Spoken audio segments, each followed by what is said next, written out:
السلام علیکم، آپ دیکھ رہی ہے پاک عرب نیوز۔ سبسکرائب کریں ہمارے یوٹیوب چینل کو، نیا آنے والے ویڈیو سے آپ باخبر رہیں۔ سعودی حکومت نے ملازمین کے لیے ایک بڑا اعلان کیا۔ کمپنی کے ملازمین کی تنخواہوں میں کمی، اوقات کار میں اضافہ مزدور کی مرضی سے ہوگا۔ مالک اپنی مرضی سے نہیں کرے گا، اگر مالک نے کر لیا تو بھاری جرمانہ دینا پڑے گا۔ مزید تفصیل جانیں اس ویڈیو میں۔ سعودی وزارت افرادی قوت و سماجی بہبود نے تمام نجی اداروں پر پابندی لگائی ہے کہ کوئی بھی ادارہ اپنے کسی بھی ملازمین کی تنخواہ میں یک طرفہ طور پر کمی نہیں کر سکتا۔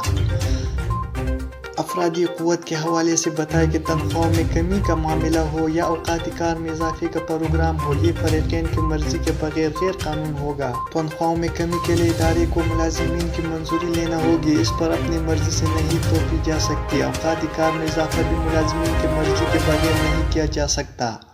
ملازمین کے معاہدے کے تمام دفعات پر عمل اجیر اور اجیر دونوں کے لیے ضروری ہے۔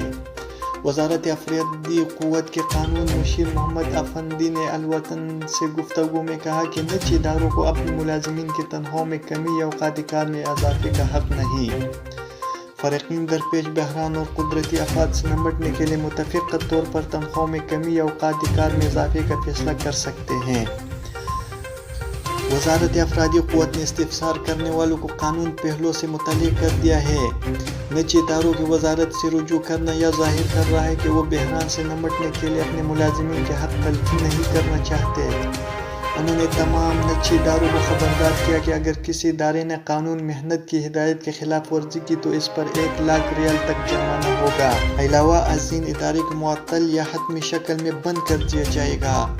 نجی اداروں کے مالکان نے ایک استفسار یہ بھی کیا ہے کہ آیا وہ کارکن کے اوقات کار میں کمی کر سکتے ہیں؟ آیا وہ ملازمین کو بلا تنخواہ چھٹی پر بھیج سکتے ہیں؟ اداروں کے مالکان نے اس حوالے سے وزارت سے طریقہ کار دریافت کیا ہے، ابھی تک اس کو کوئی جواب نہیں ملا۔ ایسی مزید خبروں کے لیے ہمارے ساتھ رہیے اور دیکھتے رہیے پاک عرب نیوز پر۔ یہاں تک اتنا ہی۔ مزید خبروں کے لیے ہمارے یوٹیوب چینل کو سبسکرائب کر لیجیے۔ شکریہ۔